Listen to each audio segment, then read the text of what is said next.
NCP Nahid Islam একটা কথা বলেছেন, ওই কথা দিয়ে শুরু করতে চাই যে আওয়ামী লীগের সঙ্গে যোগ সাজস করে ক্ষমতায় এসেছে বিএনপি।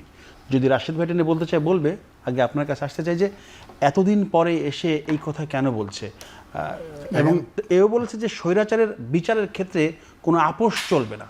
কোনো আপোষ কি আসলে হচ্ছে কিনা, কেন? ঢাকা শহরের তিনি যেভাবে স্টানবাজি করলেন, আমি যদি ওই কথা বলি, আমি কিন্তু তার অঞ্চলের ভোটার এবং এই ব্লকে বনশ্রীতে থাকি। এই ব্লকে কোনো চাঁদাবাজি নাই, এই ব্লকে কোনো ভোটার তাকে ভোট দিছে আমি শুনি নাই।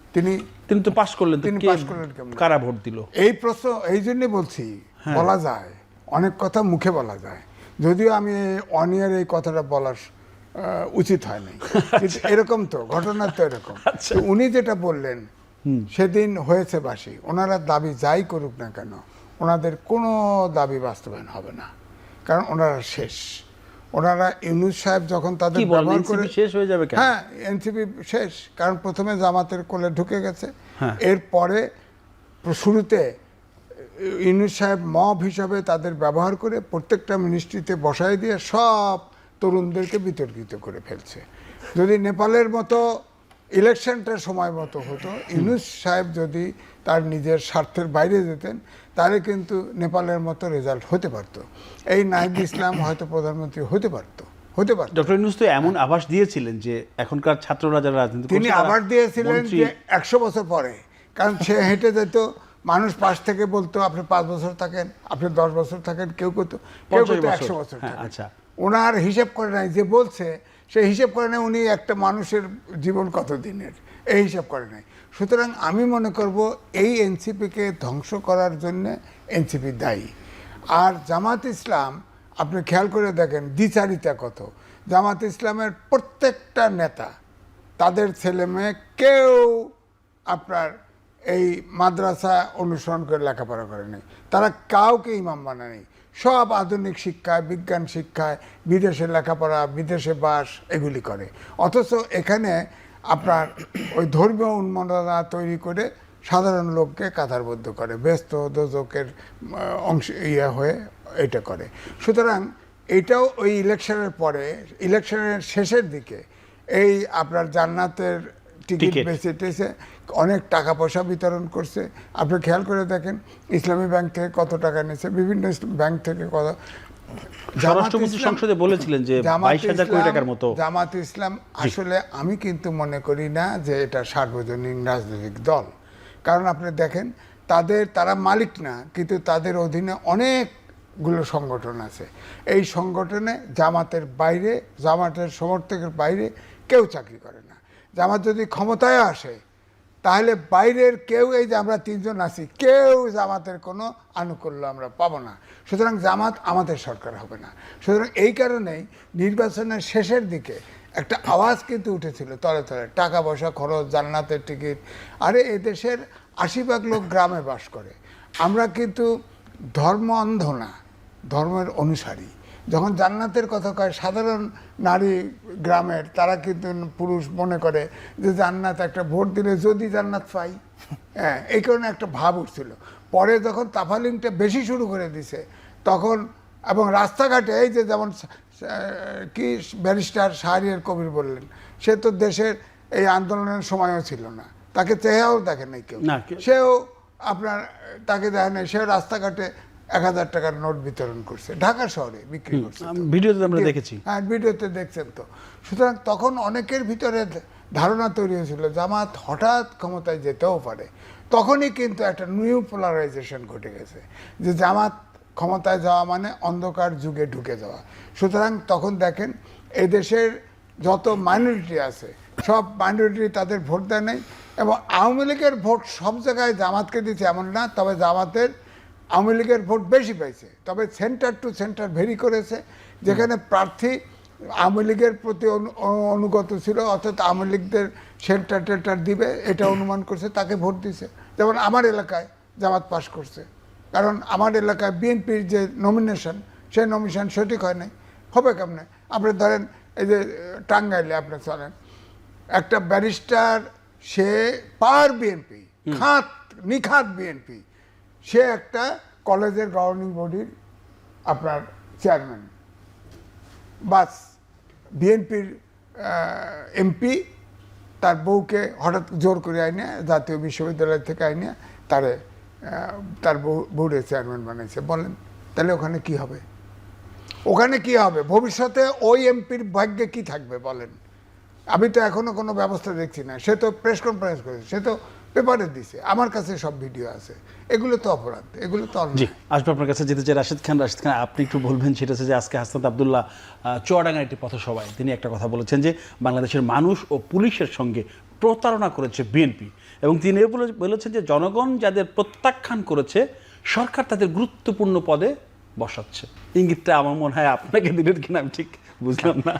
আচ্ছা শোনেন, গণ অভ্যুত্থানের সময়কার দুইজন প্রতারক, একজন হাসনাত, একজন সার্জিস, গণ অভ্যুত্থানের সাথে তারা বেইমানি করেছে, মুনাফিকি করেছে। হ্যাঁ, তারা বিসিএস পরীক্ষা দিয়ে ছাত্রলীগের আনুকূল্য পেয়ে তারা ক্যাডার হইতে চেয়েছে, জি, কিন্তু তারা প্রকৃতপক্ষে আসলে এই দেশে গণ অভ্যুত্থান হোক এটা তারা চায়নি। আচ্ছা, আজকে একটি অডিও ভাইরাল হয়েছে, সম্ভবত এটি 27 জুলাইয়ের। হান্নান মাসুদ একজনকে বলছে যে আমাদেরকে সেভ করেন। হাসনাত এবং সার্জিস এই দুজন মুনাফিক মির্জাফর নাহিদ ইসলামদেরকে অ্যারেস্ট করিয়েছে, আমাদেরকেও ক্ষতি করার পরিকল্পনা করছে। তো আমাদেরকে সেভ না করলে ওরা আসলে মানে গণ অভ্যুত্থানের তারপর একটা গালি দিয়েছে, মেরে দিবে। বুঝতে পেরেছি। এটা সার্জিস সম্পর্কে বলছে এবং বলছে হান্নান সার্জিসরা- মাসুদ? হ্যাঁ, হান্নান মাসুদ আজকে তো সামাজিক যোগাযোগ মাধ্যমে ব্যাপকভাবে ভাইরাল হয়েছে। দেখেন, আমি এর আগে অনেকগুলো বক্তব্যে বলেছিলাম যে হাসনাত এবং সার্জিস ছিল গণ অভ্যুত্থানের মির্জাফর, একজন ছাত্র উপদেষ্টা, নামটা নাই বলি, কিন্তু জনগণ তো তাদের চেনে নেতা হিসেবে। জনগণ তো অনেক কিছুই জানে না।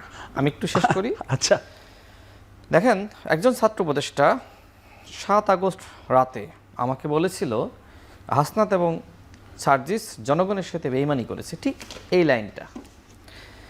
ছাত্র উপদেষ্টার কথা বলেছি, তার মানে যারা যারা ছাত্র উপদেষ্টা ছিল তাদের একজন। আচ্ছা, দেখবেন যে যে সমন্বয়কের তালিকা, সেখানে নাহিদ ইসলাম 1 নম্বরে, আসিফ মাহমুদ 4 নম্বরে, এবং 2 এবং 3 হাসনাত এবং সার্জিস। আচ্ছা, এই যে গ্যাপ কেন, গ্যাপটা কেন, তাই না? যদি ছাত্র উপদেষ্টা হয় তো 1 এবং 2 দুইজন হলে 1 2 হওয়ার কথা, তাই না? 2 এবং 3 কেন হলো না, কেন 4 হলো?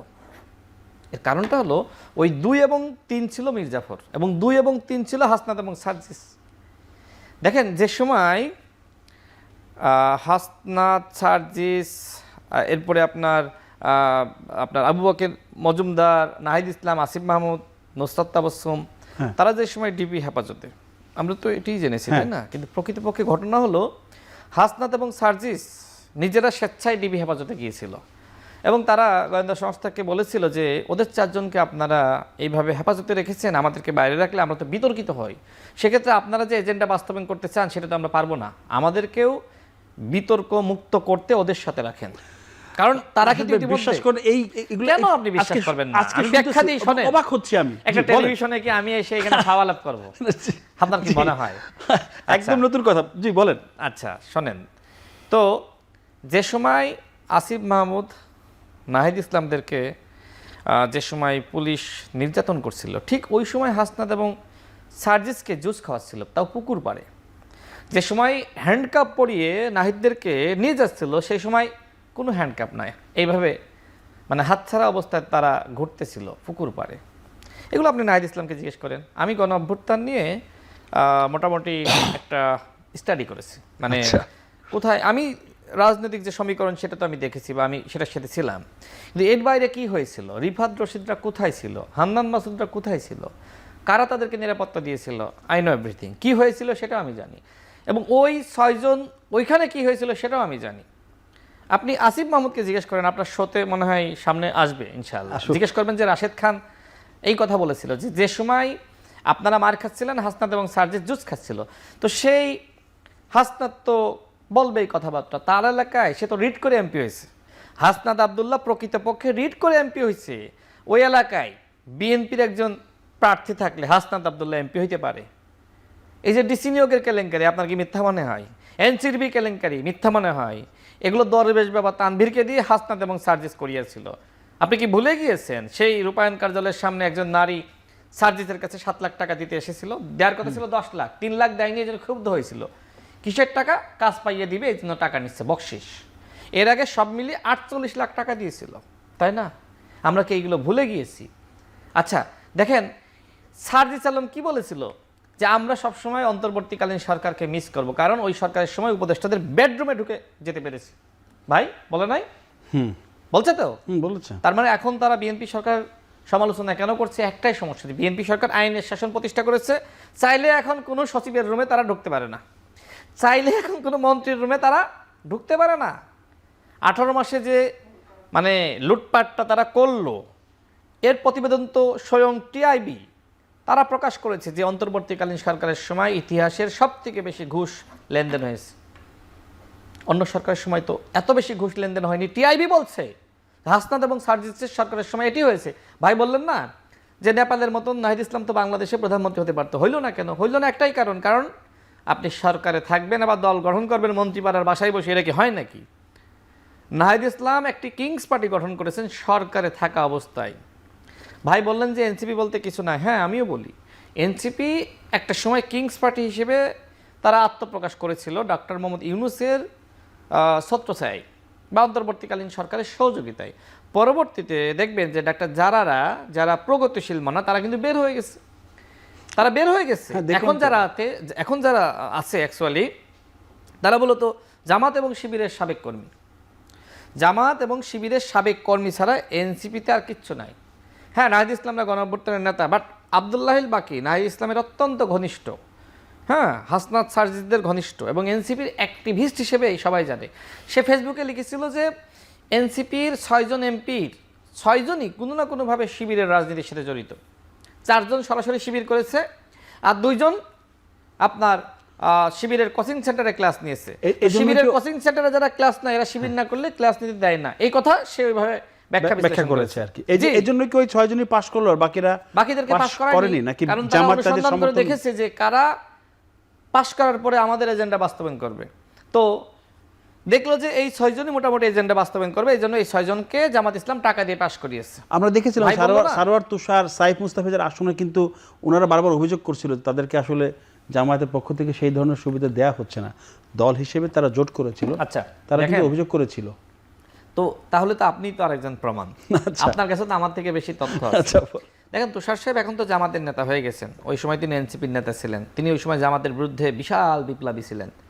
এখন দেখবেন যে এনসিপির বিরুদ্ধে সমালোচনা করলে তো তুষার সাহেব কিছু বলে না, জামাতের বিরুদ্ধে সমালোচনা করলে তিনি খুব প্রতিবাদী হয়েছেন, কারণ তার টার্গেট হলো আগামীবার এমপি হবে জামাতের সহযোগিতায়, সুতরাং এখন থেকে জামাত হইতে হবে। তো এইভাবে যারা একটু প্রগতিশীল মনা ছিল এনসিপির মধ্যে তারা এখন জামাত হয়ে যাচ্ছে। এই যে মনিরা শারমিন আমাদের ছোট বোন, তাই না, সে দেখবেন একসময় জামাতের বিরুদ্ধে খুব সোচ্চার ছিল, সে বিভিন্ন টকশোতে বলেছে যে লিখে রাখেন যদি এনসিপি জামাতের জোটে যায় এবং সেক্ষেত্রে সংরক্ষিত নারী আসনের এমপি আমি হব না, কিন্তু পরবর্তীতে সে কিন্তু সেটি হইতে যাচ্ছিল। তার দুর্ভাগ্য যে সে আসলে হইতে পারে নাই। তার বক্তব্যগুলো খেয়াল করবেন, এখন তার বক্তব্যগুলো ঠিক জামাতের পক্ষে, মানে এনসিপির মধ্যে এখন প্রতিযোগিতা চলছে কে বড় জামাত হবে।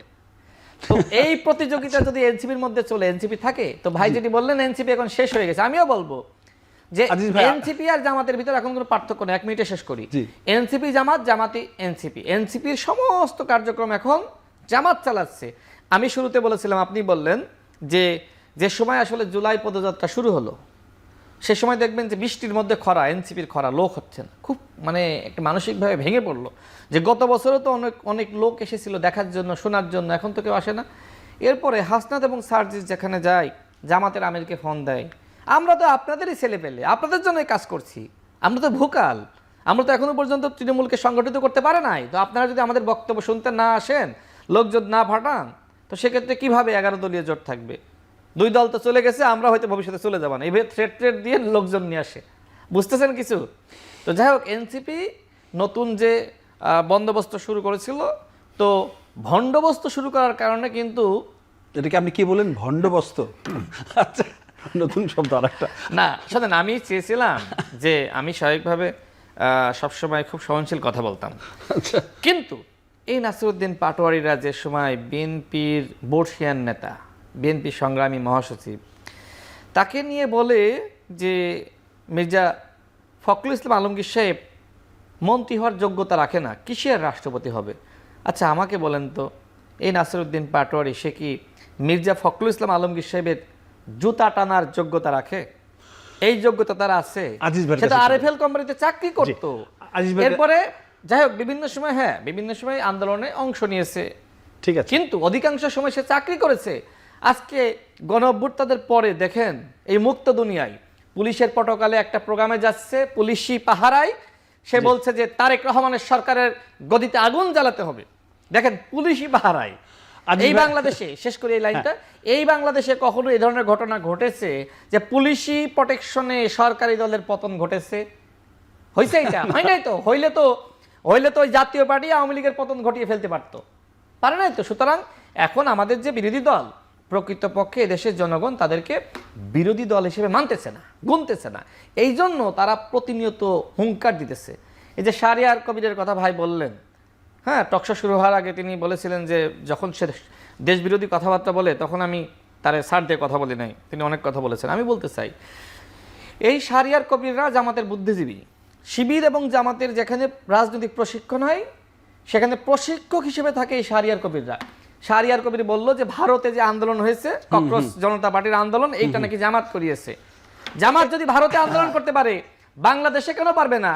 তারেক রহমান সরকারের নাকি একদিনে পতন ঘটাইতে পারে, 1 মিনিটে ফেলে দিতে পারে। পাগল না হইলে কি সব কথাবার্তা বলে? আজিজ ভাই, আপনি একটু বলেন যে ব্যারিস্টার শাহরিয়ারের কথা বলেছেন, ভিডিওতে আমি নিজেই শুনেছি, ইন্ডিয়াতে যে আন্দোলন হয়েছে সেটা বাংলাদেশ জামাত ইসলামী এটা করেছে, এবং মাননীয় প্রধানমন্ত্রী আপনাকে বলছি যে 1 মিনিটও লাগবে না আপনাকে ফেল দিতে, এটা তুমি বলেছেন বাংলাদেশের জামাত ইসলামী। বলছে, হ্যাঁ আমি দেখেছি, জি, বলেছি।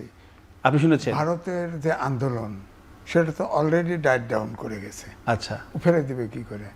ভারত সম্পর্কে আর বাংলাদেশ কিন্তু এক না। ভারতে 28টা প্রদেশ আর 8টা হচ্ছে কেন্দ্রীয় শাসিত অঞ্চল। এখন ভারতের যদি একটি প্রদেশ পুরাটা ঘেরাও করে ফেলে, তাতে কিন্তু সরকার যদি রিজাইন না করে তাহলে কিন্তু পতন হওয়া খুব কঠিন। এখন হয়তো এই আন্দোলনটা সরকার, মোদী সরকারের জন্য বড় মেসেজ, ভবিষ্যতে কিন্তু সতর্কতার সাথে চলবে, এটা ঠিক আছে। কিন্তু ভারতের সাথে আমাদের সরকারের অবস্থা এই না। আর শাহরিয়ার সাহেব তার বাপে তো আগে আমার সাথেই বলেছে, তার বাপ চাচা মুক্তিযোদ্ধা ছিল। আরে বেটা, তোর জন্ম কবে? তোর কোনোদিন দেখছি নাকি? আওয়ামী লীগের সময়ে, অভ্যুত্থানের সময়ে তাকে চেহারা দেখেছেন কোনদিন? তার জন্মও তো পরে। সে তো জামাতে ফসা দিয়ে লন্ডনে ব্যারিস্টারি করছে, 2 নম্বরই ব্যারিস্টারি আদৌ করছে কিনা জানি না তো। এবং সে কার সন্তান সেসব কথা নাই বা বললাম।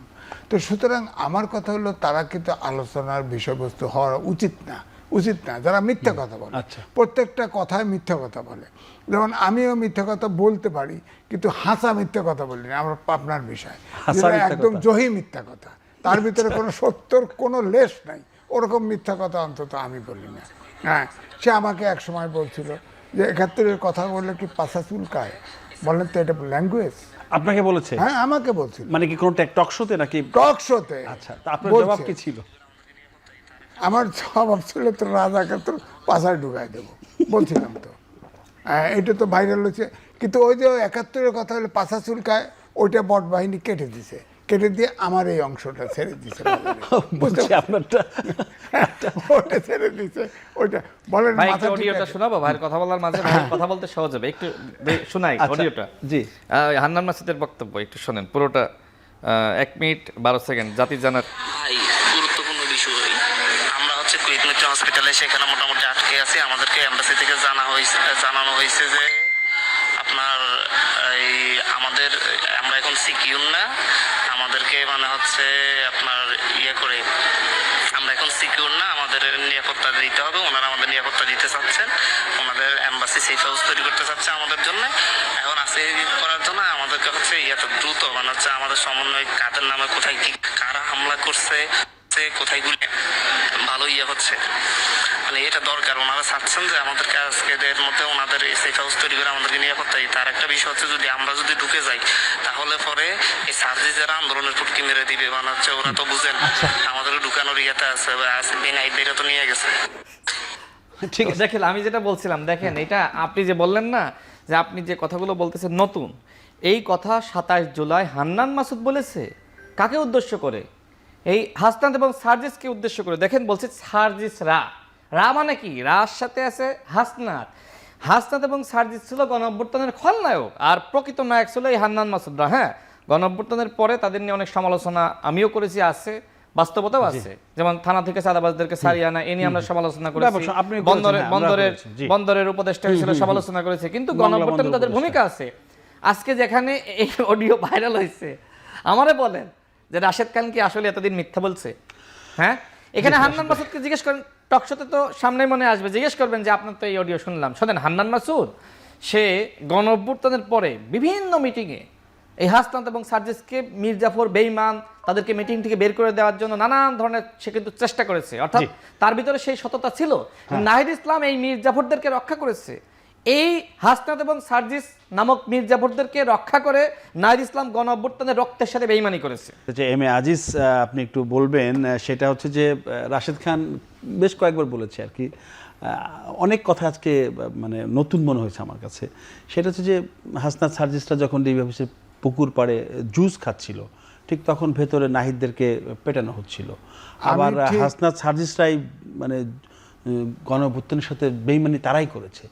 না, আমরা ফোনও শুনলাম, ভিডিও এই ঘটনা আমি জানতাম না যে জুস খাইছে পিটাইছে এরকম না।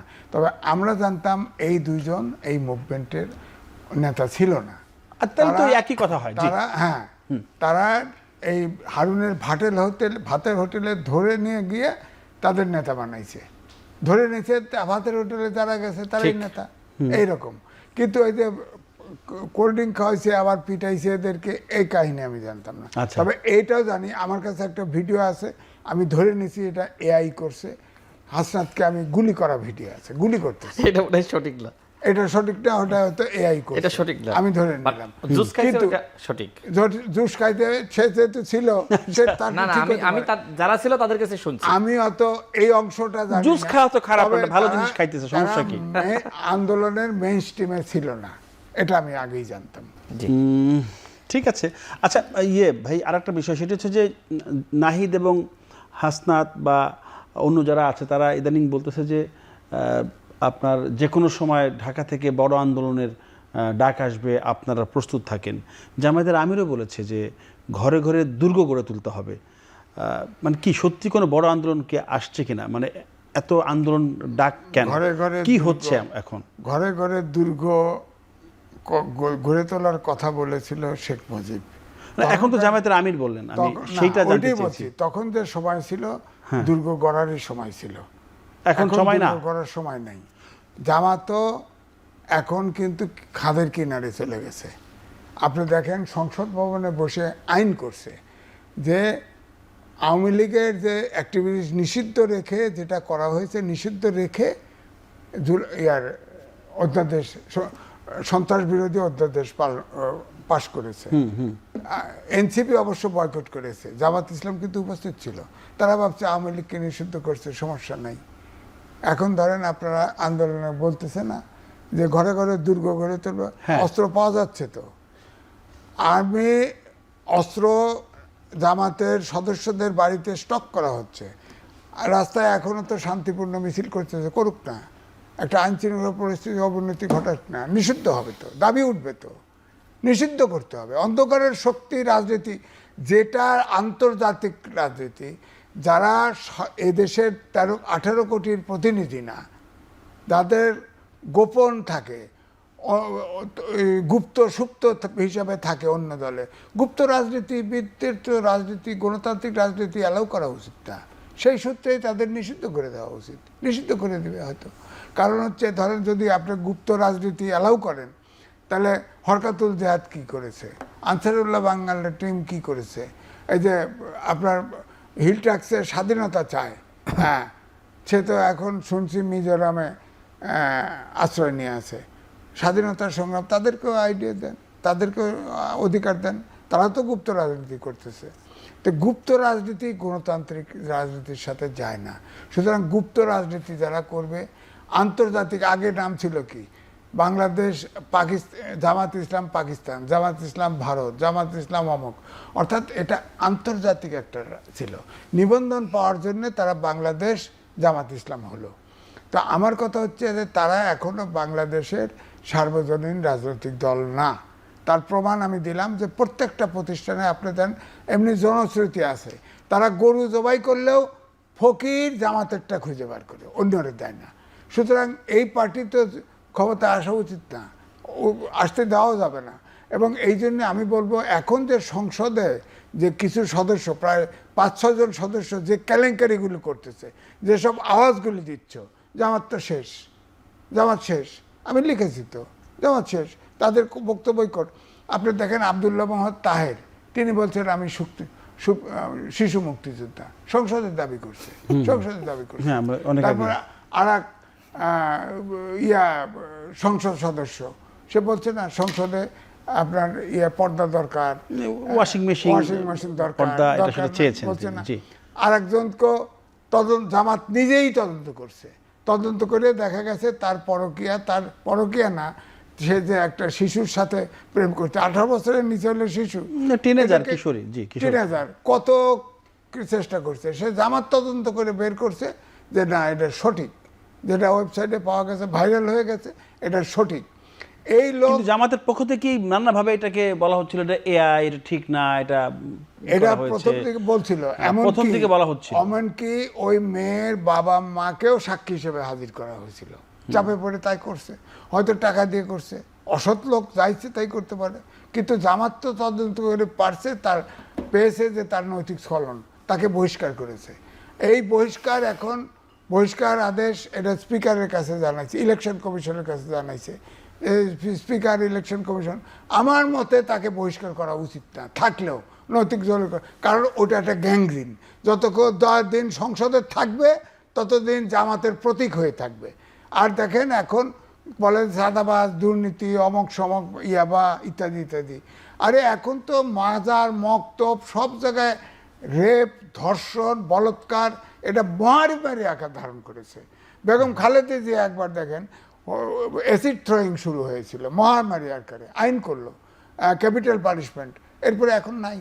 আর মেয়েদের মুখে অ্যাসিড মারে না কেউ, এখন আইন করে না কেন এই সরকার? আইন করে না, উনি তো প্রধানমন্ত্রীর সহকারী, পাওয়ারফুল ব্যক্তি। আমি বলছি, দাবি করছি, এখন বাংলাদেশের প্রধান সমস্যা হচ্ছে মাস্তানি, দুর্নীতি, ইয়াবা, মাদক এবং ধর্ষণ, বলৎকার এবং এইগুলি। এই ব্যাপারে আইন করা উচিত, কঠোর আইন এবং আইন প্রয়োগ করা উচিত। রাশেদ খানের কাছে যেতে চাই, রাশেদ খান যদি এই ব্যাপারে কিছু বলেন। তবে তার আগে আজিজ ভাইকে যে প্রশ্ন করেছিলাম যে কোনো সময় আন্দোলন ডাক আসতে পারে, ঘরে ঘরে দুর্গগুলো তুলতে হবে, তারপরে ঢাকা থেকে বৃহত্তর আন্দোলনের কর্মসূচি আসবে, নাহিদ ইসলাম এবং জামায়াতের আমির, ওনারা 11 দলের গুরুত্বপূর্ণ 2জন ব্যক্তি, আপনি সরকারি দলের একজন গুরুত্বপূর্ণ ব্যক্তি, মানে আসলে কিভাবে দেখছেন তারা কেনই ডাক দিচ্ছে? এখন এমন কি অবস্থা দেশের যে ডাক দিতে হবে? প্রত্যেক ঘরে ঘরে দুর্গ গড়ে তোলো। এখন জামাতের আমির ডাক্তার শফিকুর রহমান হতে চাচ্ছেন শেখ মুজিবুর রহমান। আজিজ ভাই কি বলেন? জামাতের রাজনীতি আর আওয়ামী লীগের রাজনীতির মধ্যে কোনো পার্থক্য নাই। সুতরাং ডাক্তার শফিকুর রহমান যদি শেখ মুজিবুর রহমান হতে চান, আমি তাকে বাহবা দিব। কারণ দল হিসেবে জামাত ইসলাম ফ্যাসিস্ট। ভবিষ্যতে ক্ষমতায় গেলে এই সচিবালয় একদিনে খালি হয়ে যাবে। সকল কর্মকর্তা কর্মচারীদেরকে তারা ঘাড় ধাক্কা দিয়ে বের করে শিবির এবং জামাতের যোগ্যতা থাকুক বা না থাকুক তাদেরকেই বসাবে। জামাত ইসলাম বাংলাদেশের কোনো রাজনৈতিক দল হতে পারে না। যে দলের জন্ম বাংলাদেশে হয়নি সেই দল কিভাবে বাংলাদেশের দল হয়? যদিও মানে বাংলাদেশ পিছন দিকে সামনে আনলেই কি ওই দলটা বাংলাদেশের হয়ে যায়? জামাত ইসলামের জন্ম কোথায়? লাহোরে। মানে আমাদের এই দেশের মানে নেতাদের ভুল আছে। জামাত ইসলামের মতন একটা রাজনৈতিক অপশক্তিকে বাংলাদেশে নিবন্ধন দেওয়া এবং রাজনীতি করার সুযোগ দেওয়া। জামাত ইসলাম একটা বিস্ফোরা, যেমনিভাবে ফিলিস্তিনের জন্য ইসরায়েল যেমনিভাবে বিস্ফোরা, ঠিক বাংলাদেশের জন্য জামাত ইসলাম বিস্ফোরা। সুযোগ পাইলেই তারা মানে এমনভাবে বিষ ছড়ায়, আপনি আসলে এটা সহ্য করতে পারবেন না।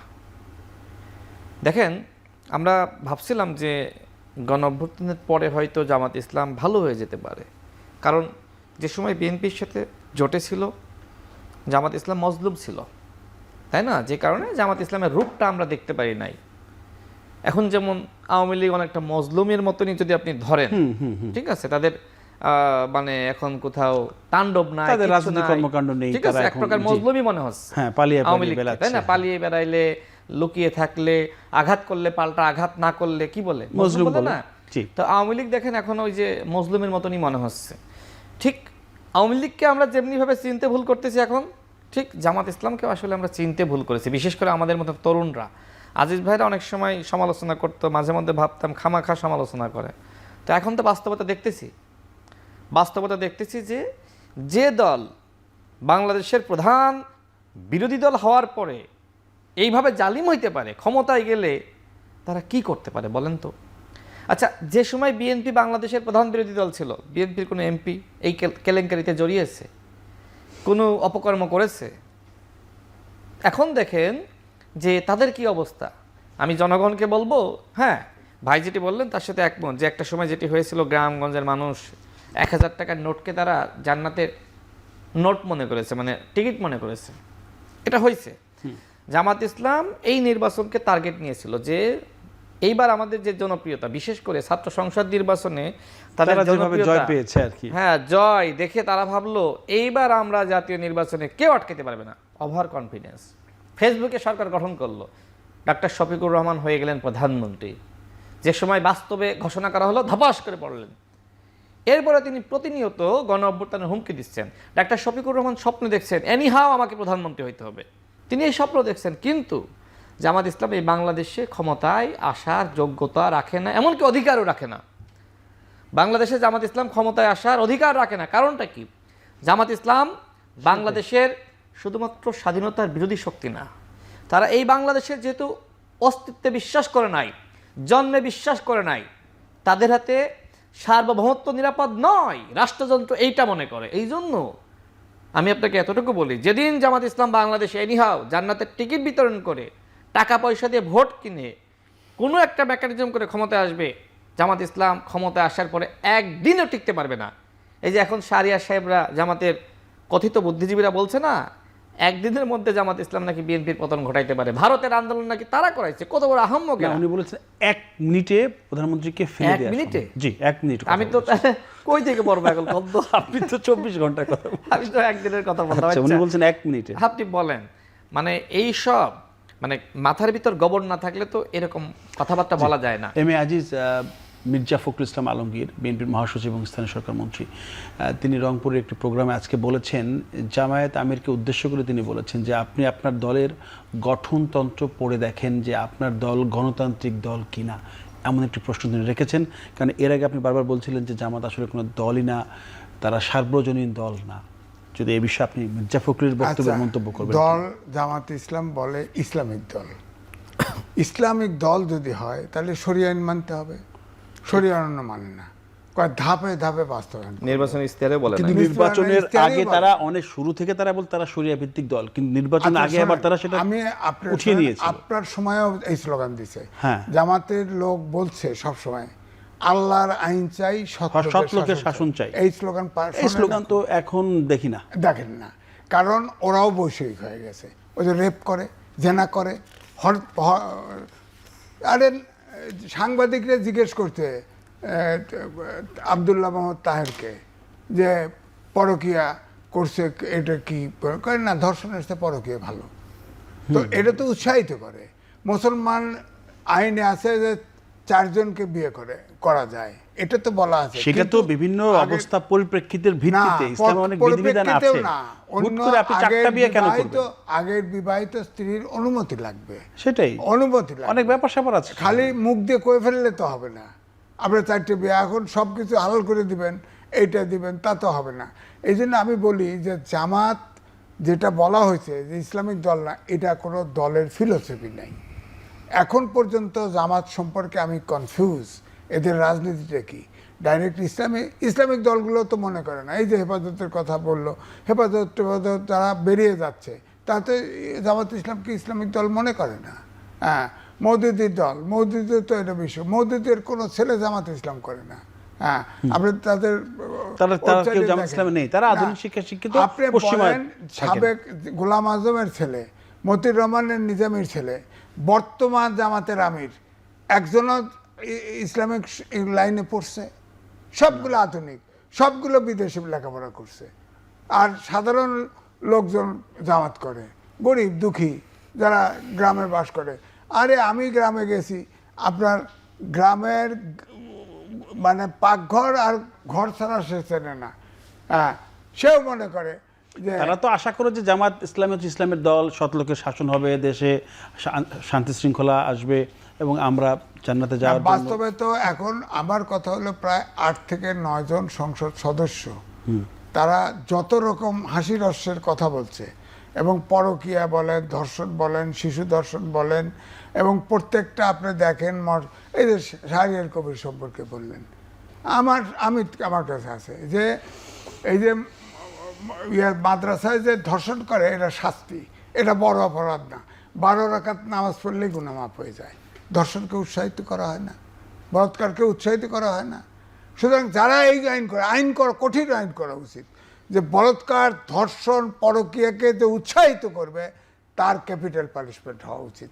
কারণ এটা একটা মহামারী আকার ধারণ করেছে। এবং আমি বলতে গেলে লজ্জা লাগে, আপনি ফেসবুকে দেখেন না, যদি নুনু কাটা হয় তাহলে দেখবেন তাদের অর্ধেক লোকের নুন নাই।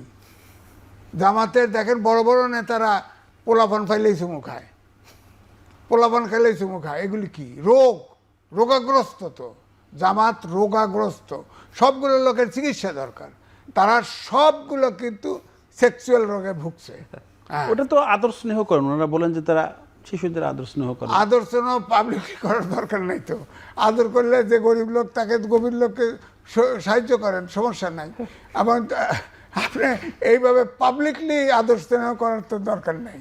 এখন ধরেন, আমি আজকেও একটা ভিডিও ধরলাম যে আছে, যে মাদ্রাসায় উঠতে গেছে এরকম ঢিলায় ফেলতেছে, কারণ সে পোলায় চিৎকার করতেছে, আরেকজন বলতেছে সে রাজি হয় নাই, বলৎকার করতে রাজি হয় নাই এই ছেলে, তারা পিটাইতেছে সমানে। যান বাসে কিনা সন্দেহ, কে আছে? গরিব দুঃখীর ছেলেরা ছাড়া কি মাদ্রাসায় যায়? বলেন, মাদ্রাসায় যায়?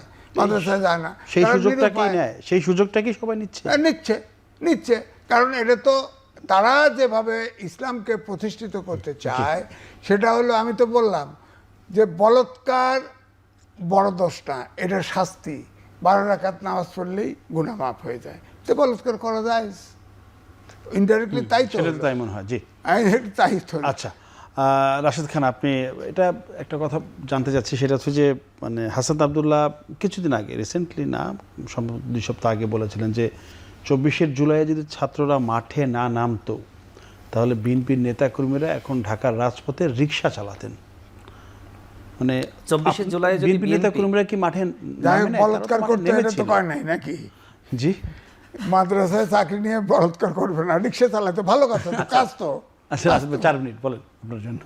24-এর গণ অভ্যুত্থানে যদি বিএনপি এবং তার অঙ্গ সংগঠনের নেতাকর্মীরা মাঠে না নামতো, তাহলে হাসনাত এবং সার্জিস ছাত্রলীগ করত। হতেও পারত গণ অভ্যুত্থানকে ব্যর্থ করার জন্য তাদেরকে মন্ত্রিত্ব দিয়েছে। অবাক করার কিছু না।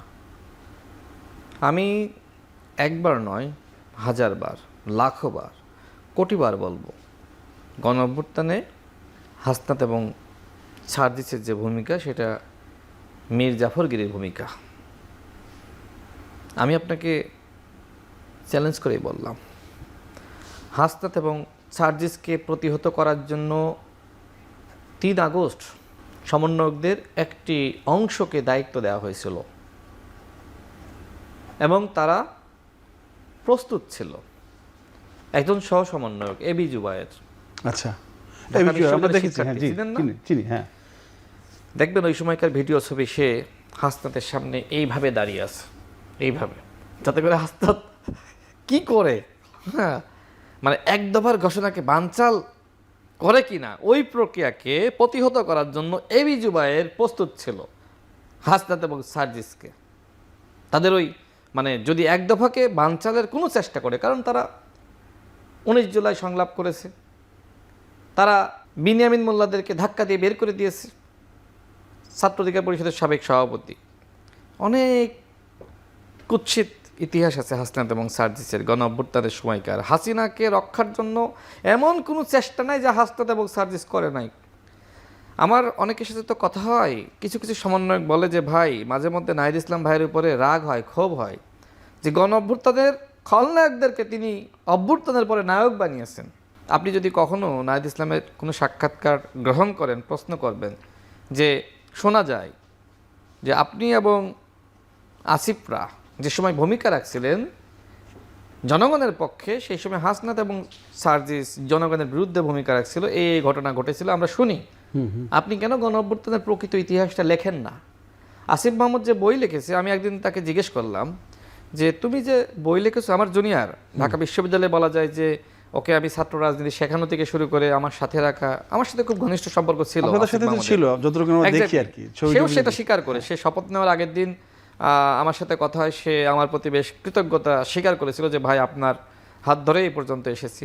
যাই হোক, এখন হয়তো বড় নেতা হয়ে গেছে, তো বড় হয়ে গেলে বাংলাদেশের যে বাস্তবতা, অনেক সময় ভাবে যে সিনিয়রদেরকে শ্রদ্ধা করলে হয়তো আমি ছোট হয়ে যাব। তো যাই হোক, আসিফ মাহমুদের ভূমিকা আছে, তাকে জিজ্ঞেস করবেন। 7 আগস্ট একজন ছাত্র প্রতিষ্ঠা, আমি তো আগেই বলেছি, শপথ নেওয়ার আগে তো আমাকে বললো যে ভাই ওই দুজন তো বেইমানি করেছে। এখনো পর্যন্ত অনেকের আক্ষেপ, তাদের ভিতরে অনেকের আক্ষেপ, বিশেষ করে দেখবেন হাসনাত এবং মানে নাহিদ এবং আসিফের পরে কাদের অবস্থান থাকার কথা? রিফাত, কাদের, মাইন সরকার আছে, কেন নাই? দেখেন নাহিদ আসিফরা যে সময় হেফাজতে, পুলিশের হেফাজতে, নেতৃত্ব দিয়েছে কারা? রিফাত, কাদের, হান্নান মাসুদ, মাইন সরকার। তাহলে যদি আপনি বিকল্প নেতৃত্ব ধরেন, তারা, ওদের অবস্থান কোথায়?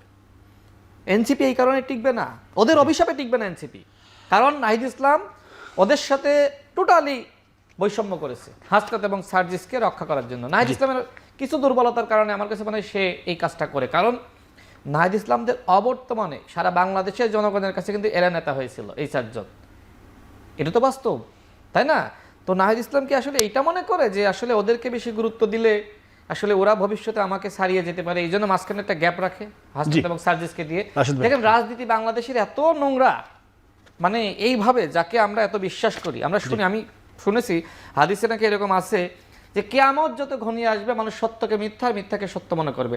আজকে হাসনাত এবং সার্জিস যে বেইমানি করেছে সেটা মানুষ অবিশ্বাস করতেছে। দেখেন ওই সময় ছিল হাসনাত এবং সার্জিস মানে আওয়ামী লীগের ছত্রছায়ায়, এখন তারা আছে জামাতের ছত্রছায়ায়, মানে জামাতের সাথে গেলে আপনি ফেরেশতা। এই জন্য গণ অভ্যুত্থানের মীর জাফর, হাসনাত এবং সার্জিস এখন জামাত জোটে যেয়ে তারা হয়ে গেছে গণ অভ্যুত্থানের নায়ক।